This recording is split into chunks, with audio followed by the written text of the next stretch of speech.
ಕಿರಿಚಿಕೊಳ್ಳುತ್ತಿದ್ದರೂ ಕಣ್ಣು ಮುಚ್ಚಿಕೊಂಡು ಕುಳಿತಿರುವೆಯಾ? ಇವಳ ಪತಿ ಆ ರಾಮ ಬಂದು ತನ್ನನ್ನು ಇಲ್ಲಿಂದ ಕರೆದುಕೊಂಡು ಹೋಗುತ್ತಾನೆ ಎಂದು ಹಗಲು ಕನಸು ಕಾಣುತ್ತಿದ್ದಾನೆ. ಹಗಲು ಕನಸುತ್ತಾನೆ? ಖಂಡಿತ ಅದು ಕನಸೆ, ನನಸಾಗದ ಕನಸು.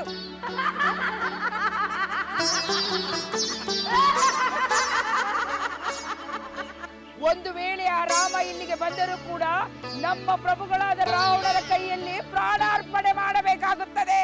ಸಾಕು, ನಿಲ್ಲಿಸಿ ನಿಮ್ಮ ಅಮಂಗಳದ ಮಾತುಗಳನ್ನು. ನನ್ನ ಸ್ವಾಮಿಯನ್ನು ಗೆಲ್ಲುವ ವೀರ ಈ 3 ಲೋಕಗಳಲ್ಲಿ ಯಾರೂ ಇಲ್ಲ.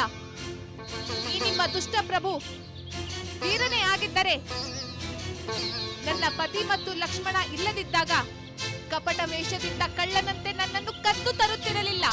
ಮುಚ್ಚು ಬಾಯಿ! ನಮ್ಮ ಪ್ರಭುವನ್ನು ಕಳ್ಳನೆಂದು ಹಂಗಿಸಬೇಡ. ಅವರು ನಿನ್ನನ್ನು ಹೊತ್ತುಕೊಂಡು ಬರಲು ಬೇರೆ ಏನೋ ಕಾರಣವಿರಬೇಕು. ಕಾರಣವೇನೆಂದು ನನಗೆ ಗೊತ್ತು. ಒಂದು ವೇಳೆ ಅಂದು ನಿನ್ನ ರಾಮನೇನಾದರೂ ಅಲ್ಲಿ ಇದ್ದಿದ್ದರೆ ನನ್ನ ಪ್ರಭುಗಳು ಅವನನ್ನು ಕೊಲ್ಲಬೇಕಾಗುತ್ತಿತ್ತು. ಆಗ ನೀನು ನೊಂದುಕೊಳ್ಳುತ್ತಿದ್ದೆ.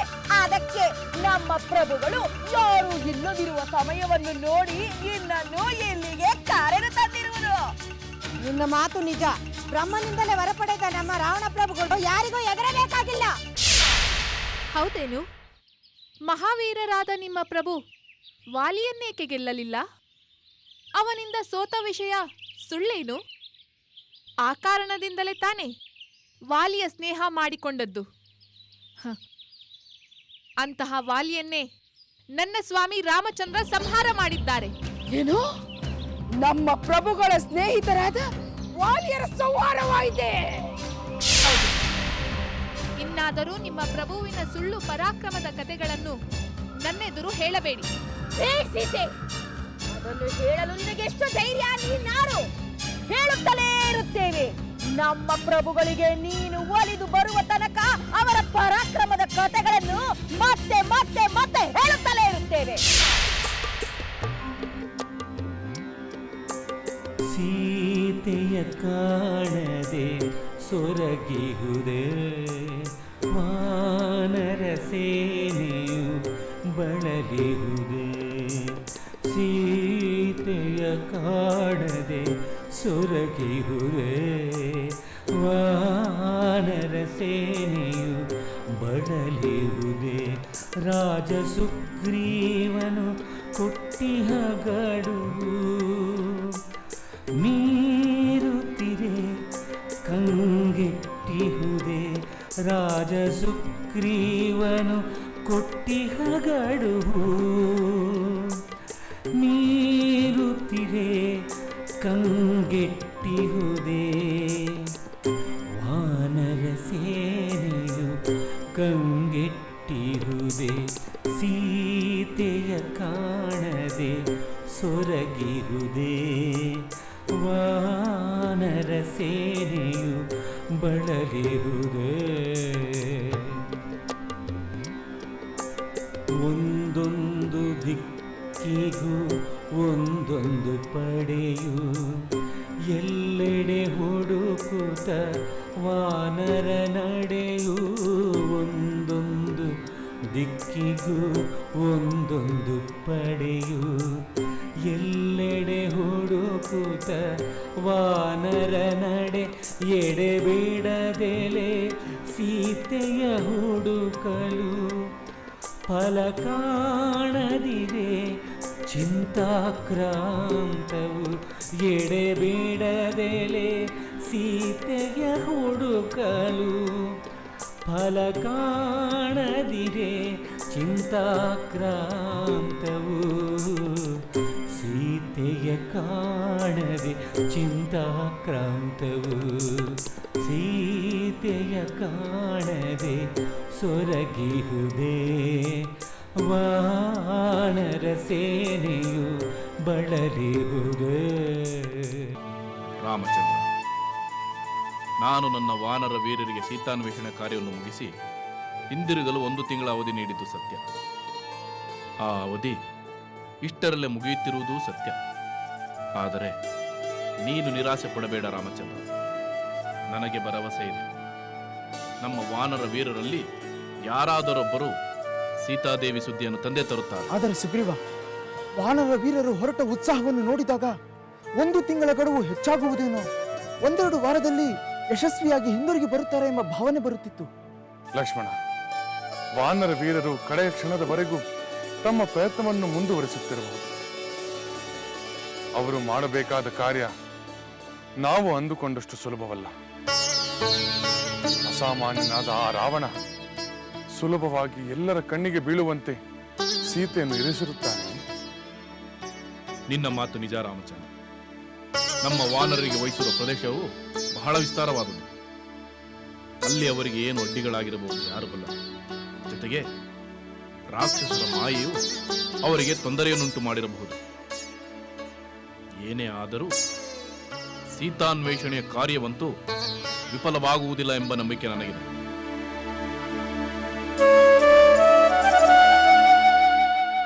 ಮಿತ್ರ ಸುಗ್ರೀವ, ನಿನ್ನ ವಾನರ ಬಂಧುಗಳ ಬಗ್ಗೆ ನನಗೆ ಸಂಪೂರ್ಣ ವಿಶ್ವಾಸವಿದೆ. ಸೀತಾ ಅನ್ವೇಷಣೆಯ ಕೀರ್ತಿ ವಾನರ ಕುಲಕ್ಕೆ ಸಲ್ಲಬೇಕು. ಇನ್ನಷ್ಟು ಕಾಲ ನಾನು ಸೀತೆಯ ವಿಯೋಗದ ನೋವನ್ನು ಸಹಿಸಿಕೊಳ್ಳುತ್ತೇನೆ. ಸುಗ್ರೀವ, ನನ್ನ ಸಹೋದರ ಅತ್ತಿಗೆಯರಿಗೆ ದುಸ್ಸಹವಾದ ದುಃಖ ನೀಡಿದ ಆ ದುರುಳ ರಾವಣನ ಮೇಲಿನ ನನ್ನ ಆಕ್ರೋಶ ದಿನೇ ದಿನೇ ವೃದ್ಧಿಸುತ್ತಿದೆ. ಅವನ ಸೊಕ್ಕಡಗಿಸುವ ಕ್ಷಣ ಎಂದು ಬರುವುದೋ ಎಂದು ನನ್ನ ತೋಳುಗಳು ಕಾತರಿಸುತ್ತಿದೆ.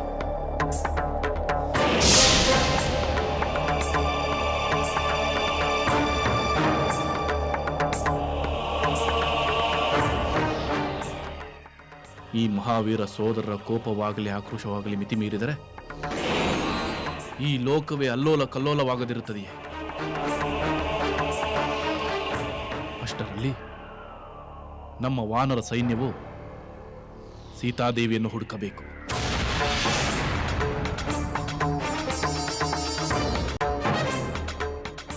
ಇಲ್ಲ, ಇನ್ನು ಸೀತಾದೇವಿಯನ್ನು ಹುಡುಕುವುದು ನಮ್ಮಿಂದ ಸಾಧ್ಯವಿಲ್ಲ. ಎಷ್ಟು ಸ್ಥಳಗಳಲ್ಲಿ ಎಷ್ಟು ರೀತಿಯಲ್ಲಿ ನಿರಂತರವಾಗಿ ಹುಡುಕಾಡಿದ್ದಾಯಿತು, ಆದರೆ ಎಲ್ಲಿಯೂ ಸೀತಾದೇವಿಯ ಸುಳಿವೇ ಸಿಗಲಿಲ್ಲ. ಸುಗ್ರೀವ ಮಹಾರಾಜ ಕೊಟ್ಟ 1 ತಿಂಗಳ ಗಡುವು ಮುಗಿಯುತ್ತಾ ಬಂತಲ್ಲ. ಅಷ್ಟರಲ್ಲಿ ನಾವು ಸೀತಾದೇವಿಯನ್ನು ಹುಡುಕಿ ಕಿಷ್ಕಿಂಧೆಗೆ ಹಿಂದಿರುಗದಿದ್ದರೆ ಸುಗ್ರೀವ ಮಹಾರಾಜರು ಮರಣದಂಡನೆ ಎಂದು ಆಜ್ಞೆ ಮಾಡಿದ್ದಾರೆ. ಆದದ್ದಾಗಲಿ ನಾವು ಕಿಷ್ಕಿಂಧೆಗೆ ಹಿಂದಿರುಗೋಣ. ಹೌದು ಹೌದು, ಬನ್ನಿ ಹೊರಡೋಣ.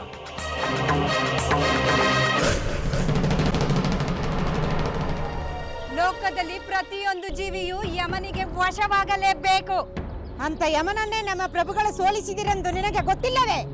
ಎಲ್ಲಾ ಕತೆಗಳಂತೆ ಇದು ಒಂದು ಅರ್ಥಹೀನವಾದ ಕಥೆಯಾಗುತ್ತದೆ ಅಷ್ಟೇ. ಸುಳ್ಳಲ್ಲ, ಸತ್ಯ. ನಮ್ಮ ಪ್ರಭು ರಾವಣರು ಯಮಲೋಕ ದಾಳಿ ಮಾಡಿ ಅವನನ್ನೇ ಗೆದ್ದಿದ್ದಾರೆ. ಅದು ಹೇಗೆಂದು ನಾವು ಹೇಳುತ್ತೇವೆ, ಕೇಳು.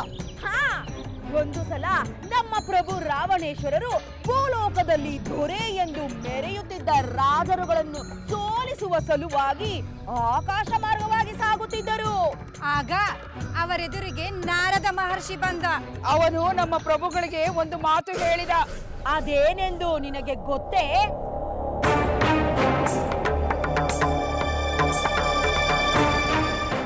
ನಾರಾಯಣ ನಾರಾಯಣ.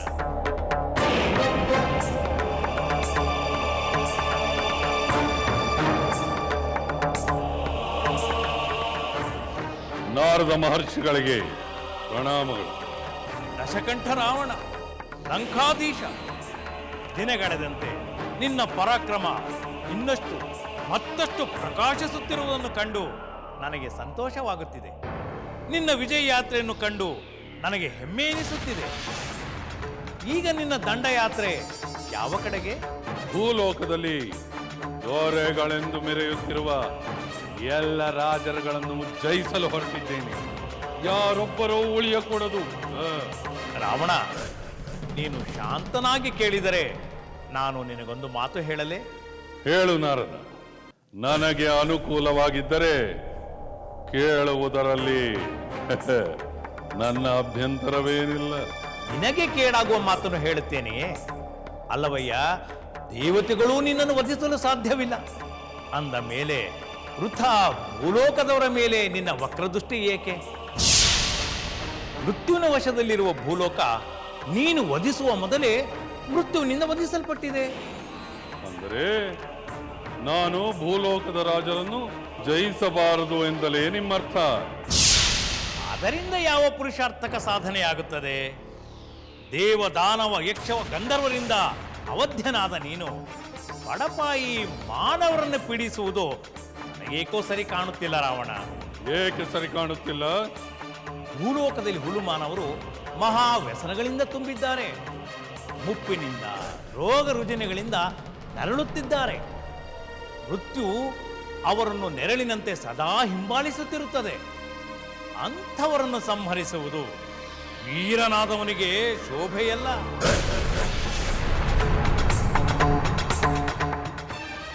ನಿಮ್ಮ ಮಾತು ನನಗೆ ಸರಿ ಎನಿಸುತ್ತಿದೆ. ರಾವಣ, ಮನುಷ್ಯಲೋಕ ದಿನೇ ದಿನೇ ಕ್ಷೀಣಿಸುತ್ತಿದೆ. ವಿಷಾದ ಶೋಕಗಳಿಂದ ತಲ್ಲಣಿಸುತ್ತಿದೆ. ಈಗಾಗಲೇ ದೈವದಿಂದ ಹತವಾಗಿರುವ ಮನುಷ್ಯಲೋಕವನ್ನು ನೀನು ವಿನಾಶಗೊಳಿಸಲು ಪ್ರಯತ್ನಿಸಬೇಕು.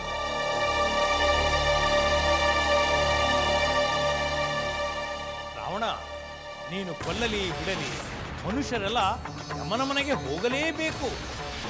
ಹಾಗೂ ನೀನು ನಿನ್ನ ಪರಾಕ್ರಮ ಪ್ರದರ್ಶಿಸಬೇಕೆಂದಿದ್ದರೆ ಆ ಯಮನನ್ನು ನಿಗ್ರಹಿಸು. ಅವನೊಬ್ಬನನ್ನು ನೀನು ಜಯಿಸಿದರೆ ಸಮಸ್ತರನ್ನು ಜಯಿಸಿದಂತೆಯೇ. ಭಲೆ ನಾರದ, ಒಳ್ಳೆಯ ಸಲಹೆಯನ್ನೇ ನೀಡಿದೆ. ನಿಮ್ಮ ಮಾತನ್ನು ನಾನು ನೆನಪಿನಲ್ಲಿಟ್ಟುಕೊಳ್ಳುತ್ತೇನೆ. ಈಗ ನಾನು ದಿಗ್ವಿಜಯಕ್ಕಾಗಿ ರಸಾತಳಕ್ಕೆ ಹೋಗುತ್ತಿದ್ದೇನೆ. ನಂತರ ಅಮೃತಕ್ಕಾಗಿ ಸಮುದ್ರವನ್ನೇ ಮಾತಿಸುತ್ತೇನೆ. ಅಯ್ಯ ರಾವಣ, ಇದು ರಸಾತಲಕ್ಕೆ ಹೋಗುವ ಮಾರ್ಗವಲ್ಲ. ಅಂದರೆ ಈ ಮಾರ್ಗ ಎಲ್ಲಿಗೆ ಹೋಗುತ್ತದೆ? ಈ ಮಾರ್ಗ ಪ್ರೇತ ರಾಜನಾದ ಯಮನ ಪಟ್ಟಣಕ್ಕೆ ಹೋಗುತ್ತದೆ. ಆಗಲಿ ನಾರದರೆ, ನಿಮ್ಮ ಸೂಚನೆಯಂತೆ ನಾನು ಆ ಯಮಪುರಿಗೆ ಹೋಗುತ್ತೇನೆ. ಮೃತ್ಯು ದೇವತೆಯಾದ ಯಮನನ್ನು ಮೃತ್ಯುವಶನನ್ನಾಗಿ ಮಾಡುತ್ತೇನೆ. ನನ್ನನ್ನು ಆಶೀರ್ವದಿಸಿ. ಜೈ ಭವ, ವಿಜಯೀ ಭವ.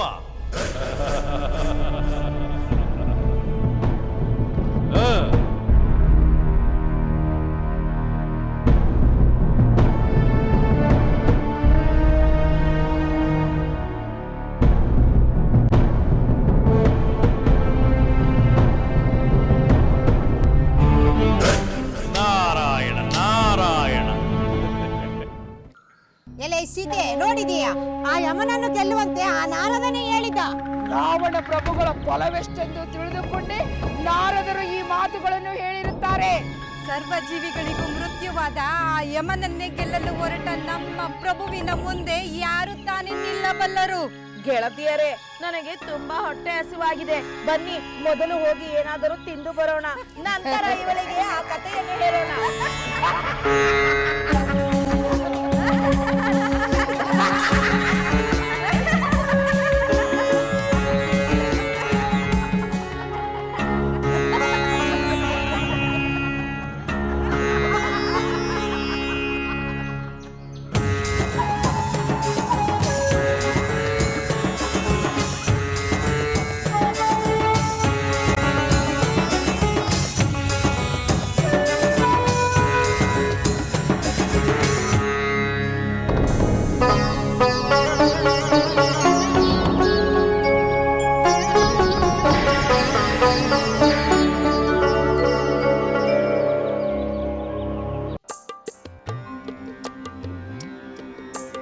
ಸೀತೆಯ ಕಾಣದೆ ಸೊರಗಿಹುದೇ ವಾನರ ಸೇನೆಯು ಬಳಲಿಹುದೇ. ಸೀತೆಯ ಕಾಣದೆ ಸೊರಗಿಹುದೇ ವಾನರ ಸೇನೆಯು ಬಳಲಿಹುದೇ. ರಾಜ ಸುಗ್ರೀವನು ಕೊಟ್ಟಿಹ ಗಡುವು ಮೀರುತ್ತಿರೆ ಕಂಗೆಟ್ಟಿಹುದೇ. ರಾಜ ಸುಗ್ರೀವನು ಕೊಟ್ಟಿಹ ಗಡುವು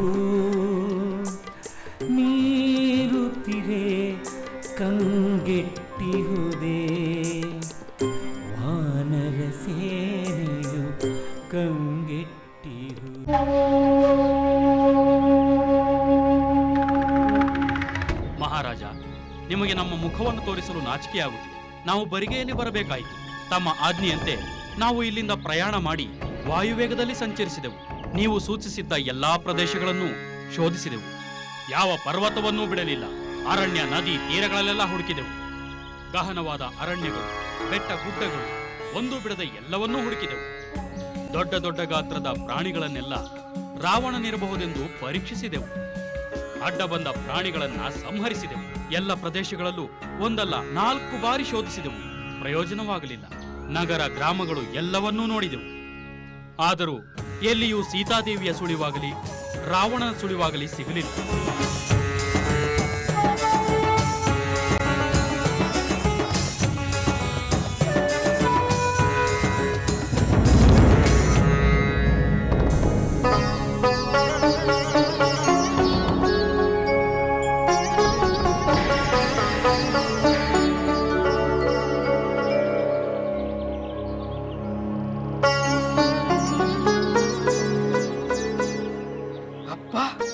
ಈ ಹೆಣ್ಣಿನ ಹಠವೇ, ನಾವು ಏನು ಮಾಡಿದ್ರೆ ಇವಳು ಕರಗುತ್ತಿಲ್ಲವಲ್ಲ. ಹೌದು ಹೌದು, ನನಗೂ ಬಹಳ ಆಶ್ಚರ್ಯವಾಗುತ್ತಿದೆ. ಇವಳು ಇಲ್ಲಿಗೆ ಬಂದು ಎಷ್ಟು ಕಾಲವಾಯಿತು. ಅನ್ನ, ಆಹಾರ, ಪಾನೀಯಗಳಿಲ್ಲದೆ ಇವಳು ಬದುಕಿರುವುದು ಬಹಳ ಆಶ್ಚರ್ಯ. ಇನ್ನೆಷ್ಟು ದಿನ ಬದುಕಿರುತ್ತಾಳೆ? ಹೀಗೆ ಹಠ ಮಾಡುತ್ತಿದ್ದರೆ ಇಷ್ಟರಲ್ಲೇ ಸತ್ತು ಬೀಳುತ್ತಾಳೆ. ಅಷ್ಟರಲ್ಲಿ ಇವಳಿಗೆ ನಮ್ಮ ಪ್ರಭು ಯಮನನ್ನೇ ಜಯಿಸಿದ ಕಥೆಯನ್ನು ಹೇಳಿ ಬಿಡೋಣ. ಎಲೆ ಸೀತೆ, ಸ್ವತಃ ದೇವ ಮಹರ್ಷಿಗಳಾದ ನಾರದರು ಯಮನನ್ನು ಕೊಲ್ಲುವಂತೆ ನಮ್ಮ ಪ್ರಭುಗಳಿಗೆ ಪ್ರೇರೇಪಣೆ ಮಾಡಿದರೆಂದು ಆ ದಿನವೇ ಹೇಳಿದ್ದೇನಲ್ಲ. ಅದರಂತೆ ನಮ್ಮ ರಾವಣ ಪ್ರಭುಗಳು ಅಲ್ಲಿ ಹೋಗಿ ಸೇರುವ ಮೊದಲೇ ನಾರದನು ಮನೋವೇಗದಿಂದ ಅಲ್ಲಿ ಹೋಗಿ ಯಮಧರ್ಮನ ಮುಂದೆ ನಿಂತಿದ್ದ. ನಾರಾಯಣ ನಾರಾಯಣ. ಇದೇನಿದು ದೇವರ್ಷಿ, ನಿಮ್ಮ ಹಠಾತ್ ದರ್ಶನ? ಓಹ್, ಒಂದೇ ಒಂದು ಕ್ಷಣ ಈ ಯಮಧರ್ಮನನ್ನೇ ಬೆಚ್ಚಿ ಬೀಳಿಸಿ ಬಿಟ್ಟಿರಲ್ಲ. ಬನ್ನಿ, ಸ್ವಾಗತ. ಲೋಕದ ಜೀವಿಗಳು ನಿನ್ನ ಹೆಸರನ್ನು ಕೇಳಿದರೆ ಬೆಚ್ಚಿ ಬೀಳುತ್ತಾರೆ ಎಂದು ನಿನಗೆ ನೆನಪಿಸಲು ಈ ಹಠಾತ್ ದರ್ಶನ. ದೇವ ಗಂಧರ್ವರಿಂದ ಸೇವಿಸಲ್ಪಡುತ್ತಿರುವ ದೇವರ್ಷಿ, ಸರ್ವ ಲೋಕಗಳು ಕುಶಲವೇ? ಎಲ್ಲೂ ಧರ್ಮದ ವಿನಾಶವಾಗುತ್ತಿಲ್ಲ ತಾನೇ? ಅನ್ಯತಾ ಭಾವಿಸದಿದ್ದರೆ ತಾವಿಲ್ಲಿಗೆ ಆಗಮಿಸಿರುವ ಕಾರಣವನ್ನು ಕೇಳಿ ತಿಳಿಯಬಹುದೇ ಮುನೀಂದ್ರ? ಈ ನಾರದ ಕಾರಣವಿಲ್ಲದೆ ಎಲ್ಲೂ ಹೋಗುವುದಿಲ್ಲ ಎಂಬುದು ನಿನಗೆ ತಿಳಿದಿಲ್ಲವೇ ಯಮಧರ್ಮರಾಜ? ತಿಳಿದಿದೆ, ಚೆನ್ನಾಗಿಯೇ ತಿಳಿದಿದೆ ಮುನೀಂದ್ರ. ತಾವೆಲ್ಲಿಗೆ ಹೋದರೂ ಅಲ್ಲೊಂದು ಸ್ವಾರಸ್ಯವಾದ ಪ್ರಸಂಗವೊಂದು ನಡೆಯುತ್ತದೆ ಎಂಬ ವಿಷಯ ನನಗೆ ಚೆನ್ನಾಗಿಯೇ ತಿಳಿದಿದೆ.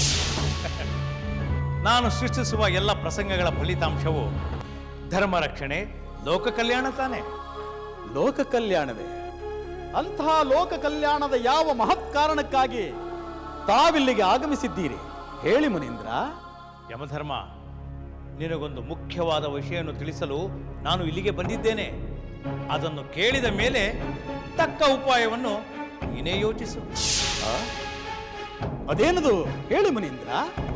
ದಶಕಂಠ ರಾವಣನೆಂಬ ರಾಕ್ಷಸ ಅಪರಾಜಿತನಾದ ನಿನ್ನನ್ನು ತನ್ನ ಸ್ವಚಲ ಪರಾಕ್ರಮಗಳಿಂದ ಗೆಲ್ಲಲು ಬರುತ್ತಿದ್ದಾನೆ. ಏನು ನಾರದರೆ, ಆ ರಾಕ್ಷಸನು ನನ್ನನ್ನು ಗೆಲ್ಲಲು ಬರುತ್ತಿದ್ದಾನೆಂದಿರ? ಹೌದು ಯಮಧರ್ಮರಾಜ, ಆ ವಿಷಯವನ್ನೇ ನಿನಗೆ ಮುಂಚಿತವಾಗಿ ತಿಳಿಸೋಣವೆಂದು ಧಾವಿಸಿ ಬಂದೆ. ನೀನಾದರೂ ಕಾಳದಂಡವನ್ನೇ ಆಯುಧವನ್ನಾಗಿಯುಳ್ಳ ಕಾಲಪುರುಷ.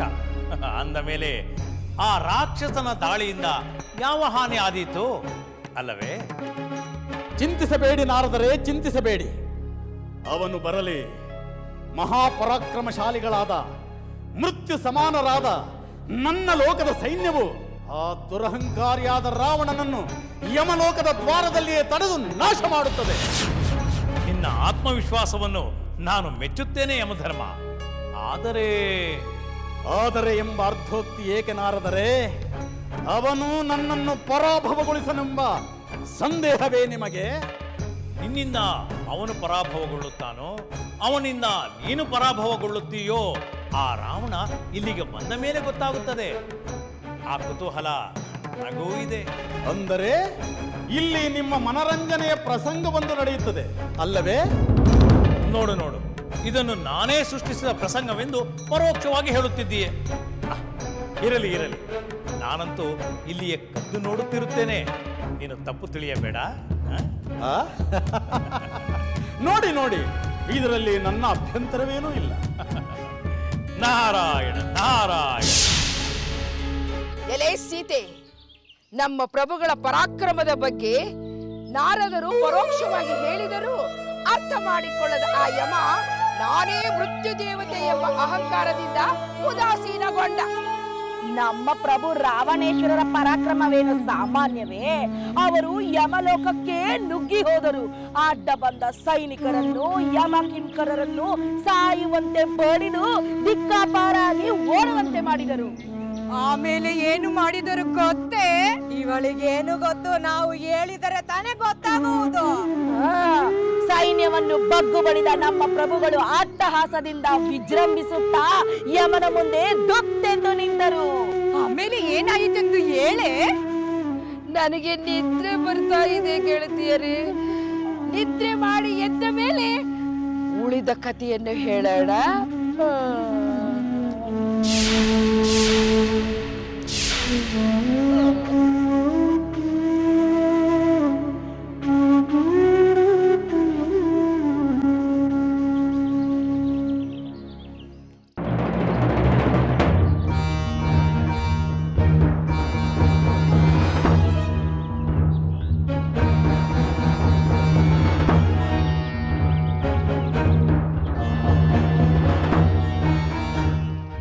ನೀವು ಇಲ್ಲಿಯೇ ಇರಿ, ನಾನು ಹೋಗಿ ಬರುತ್ತೇನೆ.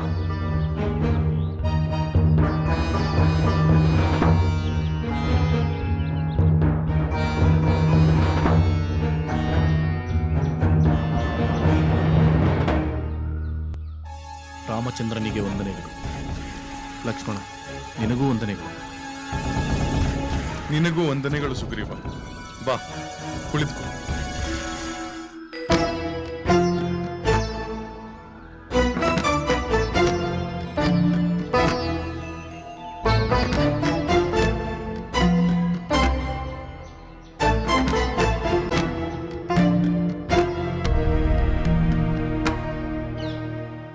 ಕಿಷ್ಕಿಂಧಾಪತಿ, ಏಕೆ ಹೀಗೆ ಮೌನವಾಗಿ ಕುಳಿತುಕೊಂಡೆ? ನಿನ್ನ ಮುಖದಲ್ಲಿ ಯಾವುದೋ ಚಿಂತೆ ಕಾಣುತ್ತಿದೆ. ಅದೇನೆಂದು ಹೇಳು ಸುಗ್ರೀವ. ರಾಮಚಂದ್ರ, ನನಗೆ ತುಂಬ ನಿರಾಸೆಯಾಗಿದೆ. ಈ ವಿಷಯವನ್ನು ನಿನಗೆ ಹೇಳಲು ನನಗೆ ಬಾಯೇ ಬರುತ್ತಿಲ್ಲ. ಏಕೆ ಸುಗ್ರೀವ, ಏನಾಯಿತು? ಯಾವ ವಿಷಯವನ್ನು ಹೇಳಲು ಬಂದೆ? ನಾವು ಸೀತಾನ್ವೇಷಣೆಗೆಂದು ಕಳುಹಿಸಿದ್ದ ವಾನರ ಸೈನ್ಯ 3 ದಿಕ್ಕಿನಿಂದ ಹಿಂದಿರುಗಿ ಬಂದಿದೆ. ಹೌದೇ? ಹಾಗಾದರೆ ಅವರಲ್ಲಿ ಒಬ್ಬರಿಗಾದರೂ ಅತ್ತಿಗೆಯ ಸುಳಿವು ಸಿಕ್ಕಿರಬೇಕಲ್ಲ? ಇಲ್ಲ ಸೌಮಿತ್ರಿ, ಅದಕ್ಕೆ ನನಗೆ ಬೇಸರವಾಗಿರುವುದು. ಯಾರಿಗೂ ಸೀತೆಯ ಸುಳಿವು ಸಿಗಲಿಲ್ಲವೇ? ಇಲ್ಲ ರಾಮಚಂದ್ರ,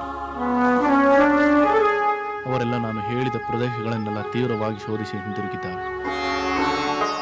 ಯಾವ ಪ್ರದೇಶವನ್ನು ಬಿಟ್ಟಿಲ್ಲ. ಆದರೆ ಅವರ ಪ್ರಯತ್ನವೆಲ್ಲ ವಿಫಲವಾಗಿದೆ.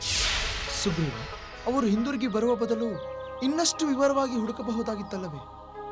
ಲಕ್ಷ್ಮಣ, ಸುಗ್ರೀವನೇ ಅವರಿಗೆಲ್ಲ 1 ತಿಂಗಳದ ಗಡುವು ನೀಡಿದ್ದ. ಆ ಗಡುವು ಮೀರುವ ಮುನ್ನ ಅವರು ಹಿಂದಿರುಗಿ ಬರಬೇಕೆಂದು ಅವನೇ ಆಜ್ಞೆ ನೀಡಿದ್ದ. ಆದ್ದರಿಂದ ಅವರೆಲ್ಲರೂ ಹಿಂದಿರುಗಿ ಬಂದಿದ್ದಾರೆ. ರಾಮಚಂದ್ರ, ನಿಮ್ಮ ವಿಷಯದಲ್ಲಿ ಯಾರೂ ಉದಾಸೀನತೆ ತೋರಿಲ್ಲ. ಶ್ರದ್ಧೆಯಿಂದ ಪ್ರಯತ್ನಿಸಿದ್ದಾರೆ. ಸೀತಾದೇವಿ ಇಲ್ಲದ ಕಡೆ ಹುಡುಕಿದರೆ ಸಿಗುವುದಾದರೂ ಹೇಗೆ ಸಾಧ್ಯ? ಇನ್ನುಳಿದಿರುವುದು ದಕ್ಷಿಣ ದಿಕ್ಕಿಗೆ ತೆರಳಿರುವ ಹನುಮಂತ, ಜಾಂಬವಂತ, ಅಂಗದನ ನೇತೃತ್ವದಲ್ಲಿರುವ ವಾನರ ಸೈನ್ಯ. ಅವರಿನ್ನೂ ಬಂದಿಲ್ಲ.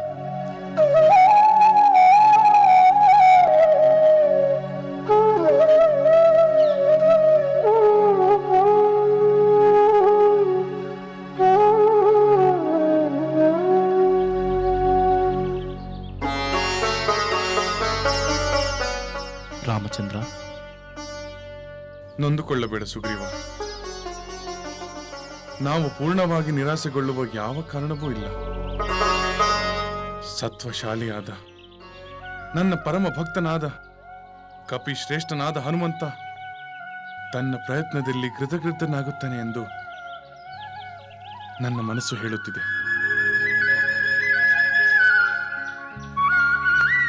ನಾನು ತಿಳಿದ ವಾರ್ತೆಗಳ ಪ್ರಕಾರ ಸೀತೆ ದಕ್ಷಿಣದ ದಿಕ್ಕಿನಲ್ಲಿ ಹೋಗಿರುವುದು ನಿಜವಾದರೆ ಆ ಹನುಮಂತನೇ ಸೀತೆಯ ವಿಷಯವನ್ನು ತಿಳಿದು ಬರುತ್ತಾನೆ. ಅಲ್ಲಿಯವರೆಗೂ ನಾವು ತಾಳ್ಮೆಯಿಂದ ಕಾಯಬೇಕು. ಹನುಮಂತನಿರುವ ಕಡೆಯೇ ಯಶಸ್ಸು ಎಂದು ನನ್ನ ನಂಬಿಕೆ. ಹೌದು, ಯಶಸ್ವಿಯಾಗಲೇಬೇಕು. ನಮ್ಮ ಮಹಾರಾಜ ಸುಗ್ರೀವ ಮತ್ತು ನನ್ನ ಸ್ವಾಮಿ ಶ್ರೀರಾಮಚಂದ್ರ ನಮ್ಮ ಮೇಲಿಟ್ಟಿರುವ ನಂಬಿಕೆ ಹುಸಿಯಾಗದಂತೆ ನಾವೆಲ್ಲರೂ ಯಶಸ್ವಿಯಾಗಬೇಕು. ದೈವ ಸ್ವರೂಪರಾದ ಶ್ರೀರಾಮನಾಮವನ್ನೇ ನಂಬಿ ನಾವೆಲ್ಲರೂ ಪ್ರಯತ್ನ ಮಾಡಬೇಕು. ಜೈ ಜೈ ರಾಮ್, ಜೈ ಶ್ರೀರಾಮ್ ಎಂಬ ರಾಮನಾಮವೇ ನಮಗೆ ದಾರಿ ತೋರುತ್ತದೆ. ಹೌದು, ಮಹಾಜ್ಞಾನಿಯಾದ ಹನುಮಂತನ ಮಾತಿನಲ್ಲಿ ಸತ್ಯವಿದೆ. ಶ್ರೀರಾಮನಾಮದಿಂದಲೇ ನಾವು ನಮ್ಮ ಕಾರ್ಯದಲ್ಲಿ ಜಯಶೀಲರಾಗಬಹುದು. ಜಯ ಜಯ ರಾಮ್, ಜಯ ಶ್ರೀರಾಮ್ ಎಂದು ನಿರಂತರ ರಾಮನಾಮ ಸ್ಮರಣೆಯಿಂದ ನಾವು ರಾಮನ ಮೇಲೆ ಎಲ್ಲಾ ಭಾರ ಹಾಕಿ ಪ್ರಯತ್ನ ಪಡೋಣ. ಫಲವಿಲ್ಲದ ಪ್ರಯತ್ನದಿಂದ ಏನು ಪ್ರಯೋಜನ ಜಾಂಬವಂತ?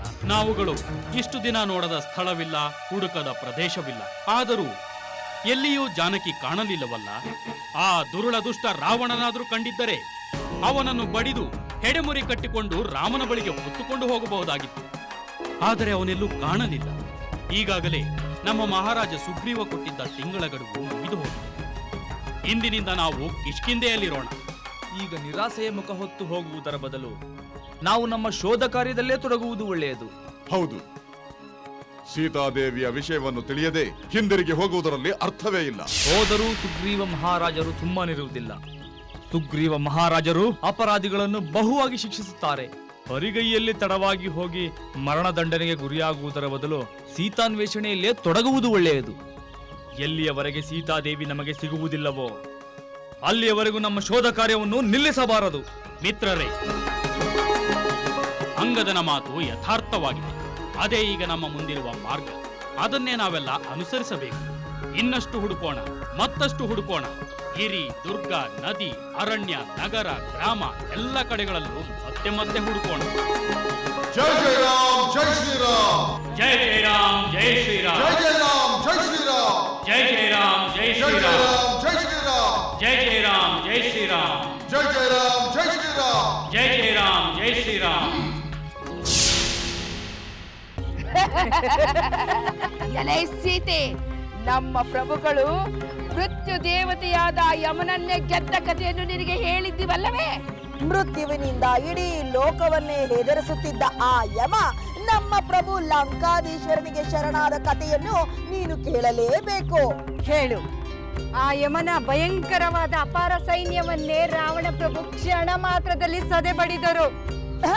ನಂತರ ಯಮನ ಮುಂದೆಯೇ ಮತ್ತೊಬ್ಬ ಯಮನಂತೆ ದಿಟ್ಟತನದಿಂದ ನಿಂತ ನಮ್ಮ ಪ್ರಭುಗಳು ಅವನಿಗೆ ಯುದ್ಧಕ್ಕೆ ಆಹ್ವಾನ ನೀಡಿದರು. ಆಗ ಅವರು ಆ ಯಮನನ್ನು ಹೇಗೆ ಪರಾಭವಗೊಳಿಸಿದರು ಗೊತ್ತೇ?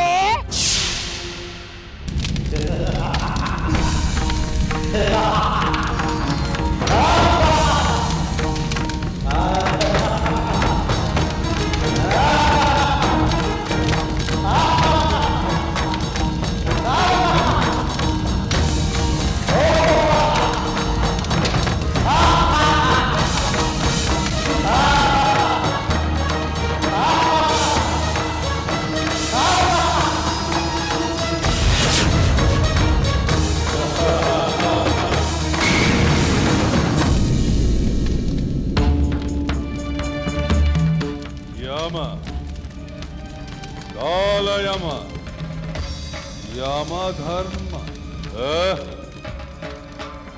ಏಕೆ ಹಾಗೆ ಮೇಳನೆ ನೋಡುತ್ತಿರುವೆ?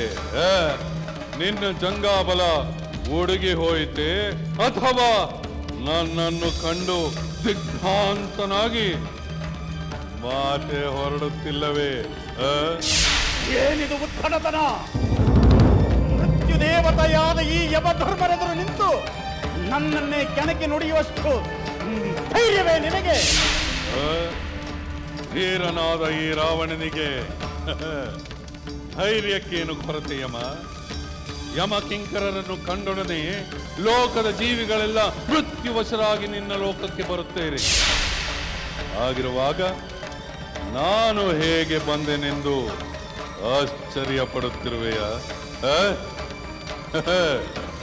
ಪಾಪಿಗಳನ್ನು ಎಳೆದು ತಂದು ಚಿತ್ರಹಿಂಸೆ ನೀಡುವ ನೀನು ನಾನಾಗಿಯೇ ಬಂದು ನಿನ್ನ ಕಿಂಕರರನ್ನು ಬಡಿದಟ್ಟಿ ನಿನ್ನೆದುರಿಗೆ ನಿಂತಿದ್ದೇನೆ.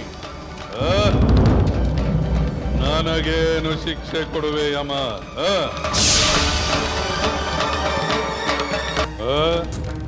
ಧೀರನಾದ ಈ ರಾವಣನಿಗೆ ಧೈರ್ಯಕ್ಕೇನು ಕೊರತೆ ಯಮ? ಯಮ ಕಿಂಕರರನ್ನು ಕಂಡೊಡನೆ ಲೋಕದ ಜೀವಿಗಳೆಲ್ಲ ಮೃತ್ಯುವಶರಾಗಿ ನಿನ್ನ ಲೋಕಕ್ಕೆ ಬರುತ್ತೇವೆ. ಆಗಿರುವಾಗ ನಾನು ಹೇಗೆ ಬಂದೆನೆಂದು ಆಶ್ಚರ್ಯ ಪಡುತ್ತಿರುವೆಯ? ಪಾಪಿಗಳನ್ನು ಎಳೆದು ತಂದು ಚಿತ್ರಹಿಂಸೆ ನೀಡುವ ನೀನು ನಾನಾಗಿಯೇ ಬಂದು ನಿನ್ನ ಕಿಂಕರರನ್ನು ಬಡಿದಟ್ಟಿ ನಿನ್ನೆದುರಿಗೆ ನಿಂತಿದ್ದೇನೆ. ನನಗೇನು ಶಿಕ್ಷೆ ಕೊಡುವೆ ಯಮ? ಕೆಲವೋ ಮದಾಂಧ, ಹೊರಬಲದಿಂದ ಮೆರೆಯುತ್ತಿರುವ ಮೂರ್ಖ, ನನ್ನನ್ನು ಯಾರೆಂದು ತಿಳಿದಿರುವೆ? ರಾಕ್ಷಸ ಬಲದಿಂದ ಯಮಲೋಕಕ್ಕೆ ಬಂದು ನನ್ನ ಕಿಂಕರರನ್ನು ಸದಬಡಿದ ಮಾತ್ರಕ್ಕೆ ನೀನು ಅಜೇಯನೂ ಅಲ್ಲ, ಅಮರನೂ ಅಲ್ಲ. ಹಾಗೇನು? ನನ್ನೊಡನೆ ಹೋರಾಡಿದರೆ ನಾನು ಅಜೇಯನೋ ಅಮರನೋ ನಿನಗೇ ತಿಳಿಯುತ್ತದೆ ಯಮಧರ್ಮರಾಜ. ಎಲ್ಲವೋ ನಿನ್ನೀ ದುರ್ವರ್ತನೆಗೆ ನಾನು ತಕ್ಕ ಪಾಠ ಕಲಿಸುತ್ತೇನೆ. ನಿನ್ನೀ ಉದ್ಧತನಕ್ಕೆ ನನ್ನ ಶಸ್ತ್ರಾಸ್ತ್ರಗಳೇ ನಿನಗೆ ತಕ್ಕ ಶಿಕ್ಷೆ ವಿಧಿಸುತ್ತವೆ. ನೋಡುತ್ತಿರು.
ಇದೇನು?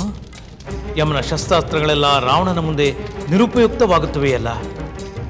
ಕಡೆಗೆ ಯಮ ತನ್ನ ಕಾಲದಂಡವನ್ನೇ ಉಪಯೋಗಿಸಬೇಕೋ ಏನು? ದೇವತೆಗಳಿಂದ ಸಾವಿಲ್ಲದಂತೆ ವರ ಪಡೆದ ರಾವಣ ಸಾಯುವಂತಿಲ್ಲ, ಕಾಲದಂಡದಿಂದ ಸಾಯದೆ ಇರುವಂತೆಯೂ ಇಲ್ಲ.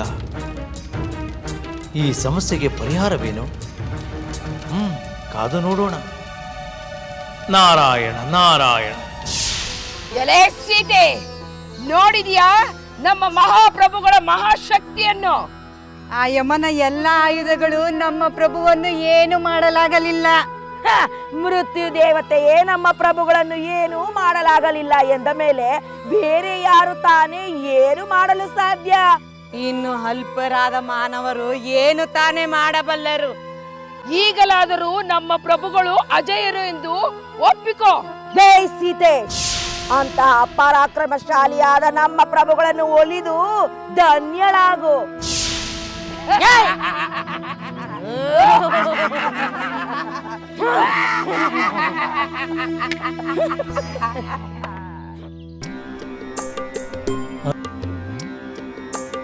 ಸೀತೆಯ ಕಾಣದೆ ಸೊರಗಿಹುದೇ ವಾನರ ಸೇನೆಯು ಬಳಲಿಹುದೇ.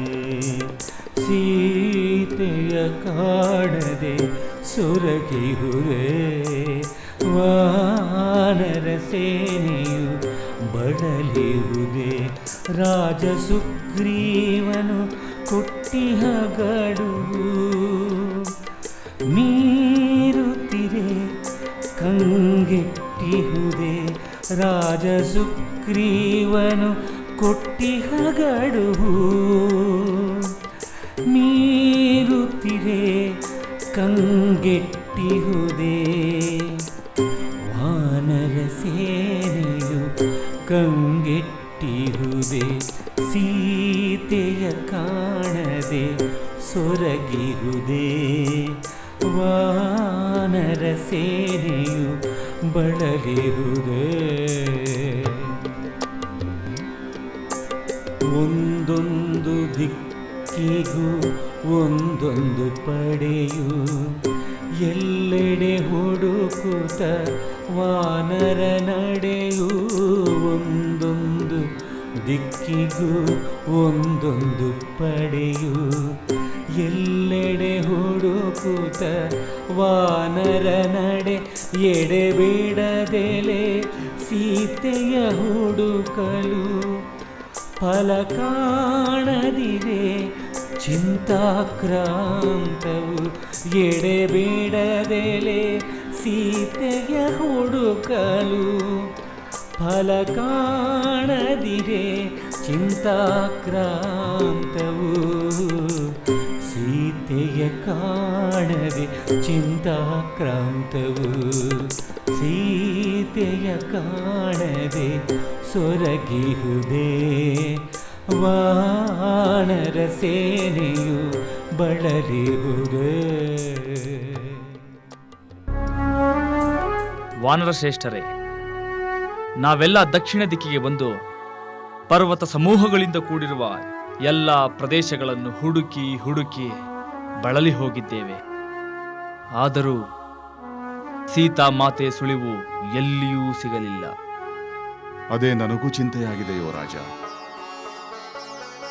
ಗಡುವು ಮುಗಿದರೂ ಕಾರ್ಯ ಸಫಲವಾಗಿದ್ದರೆ ಧೈರ್ಯವಾಗಿ ಕಿಷ್ಕಿಂದಿಗೆ ಹಿಂದಿರುಗಬಹುದಾಗಿತ್ತು. ಆದರೆ ಇಲ್ಲಿರುವಂತೆಯೂ ಇಲ್ಲ, ಮರಳಿ ಹೋಗುವಂತೆಯೂ ಇಲ್ಲ. ಹಾಗಾಗಿದೆ ನಮ್ಮ ಪರಿಸ್ಥಿತಿ.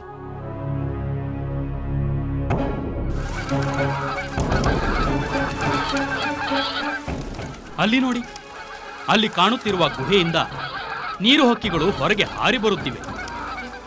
ನಿಶ್ಚಿತವಾಗಿಯೂ ಆ ಗುಹೆಯಲ್ಲಿ ನೀರಿನ ಆಸರೆ ಇರುವಂತಿದೆ. ಅದರೊಳಗೆ ಸರೋವರವೋ ಮಡುವೋ ಇರಬೇಕು. ನಾವಲ್ಲಿಗೆ ಹೋದರೆ ನಮ್ಮ ಬಾಯಾರಿಕೆಯನ್ನು ನೀಗಿಸಿಕೊಳ್ಳಬಹುದು.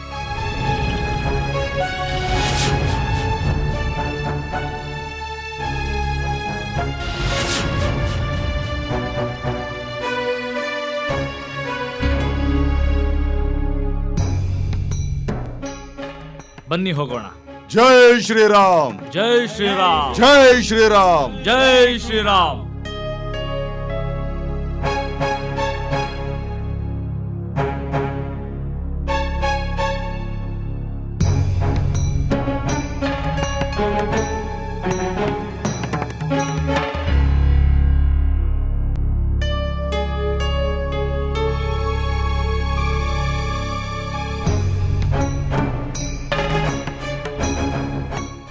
ನಿನ್ನ ಮಾತು ನಿಜ ಹನುಮಂತ.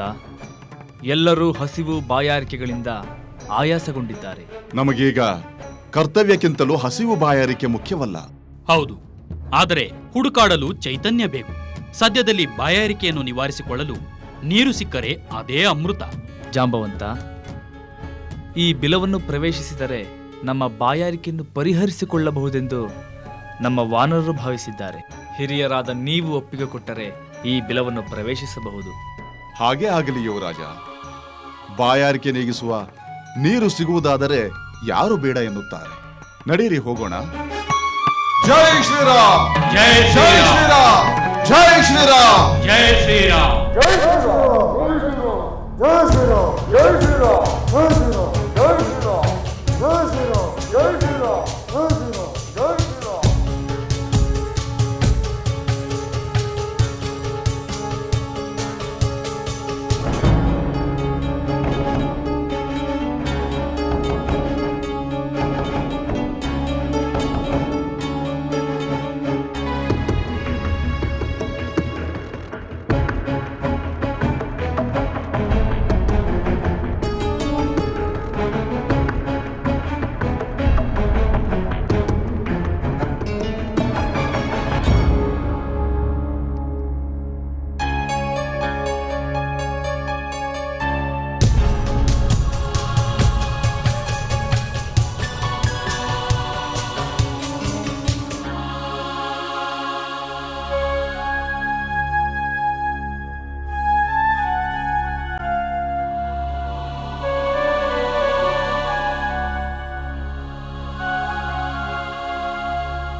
ಆಹಾ ಆಹಾ ಎಂಥ ಆಶ್ಚರ್ಯ!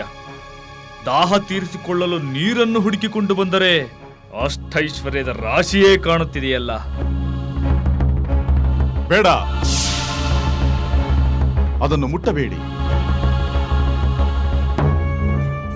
ಅದಕ್ಕೆ ಆಸೆ ಪಡಬಾರದು. ನಾವಿಲ್ಲಿ ಬಂದಿರುವುದು ಕುಡಿಯುವ ನೀರನ್ನು ಹುಡುಕಿಕೊಂಡು. ಈಗ ನಮಗೆ ಚೈತನ್ಯದಾಯಕವಾದ ನೀರೇ ಸಕಲ ಸಂಪತ್ತು. ಅಷ್ಟು ಸಿಕ್ಕಿದರೆ ಸಾಕು. ಈ ಮಹಾತಾಯಿಯನ್ನು ಕೇಳಿ ಕುಡಿಯುವ ನೀರನ್ನು ಪಡೆಯೋಣ. ಅದೇ ನಮಗೆ ಮುಖ್ಯ. ಹೌದು, ಹನುಮಂತನ ಮಾತು ಸರಿ. ನಾವು ಆಸೆಗೆ ದಾಸರಾಗಿ ಆತುರ ಪಡಬಾರದು.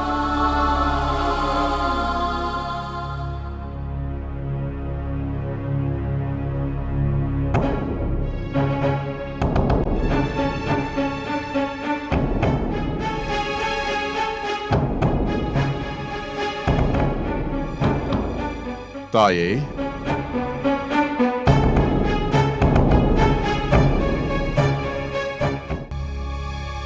ಯಾರು ನೀನು? ಈ ಸುಂದರ ಗುಹೆ ಯಾರಿಗೆ ಸೇರಿದ್ದು? ಇಲ್ಲಿರುವ ಐಶ್ವರ್ಯವೆಲ್ಲ ನಿಂದೆ ಏನು? ಏಕೆ? ಈ ಸಂಪತ್ತು ನಿನಗೆ ಬೇಕಿತ್ತೇನು? ಇಲ್ಲ ತಾಯಿ, ನಾವು ಈ ಸಂಪತ್ತಿಗಾಗಿ ಬಂದವರಲ್ಲ, ಇದನ್ನು ಮುಟ್ಟುವವರೂ ಅಲ್ಲ. ಆದರೆ ಎಲ್ಲ ವಿಚಿತ್ರವಾಗಿ ಕಾಣುತ್ತಿದೆ ತಾಯಿ. ನಮ್ಮ ಕುತೂಹಲವನ್ನು ತಣಿಸು ತಾಯಿ.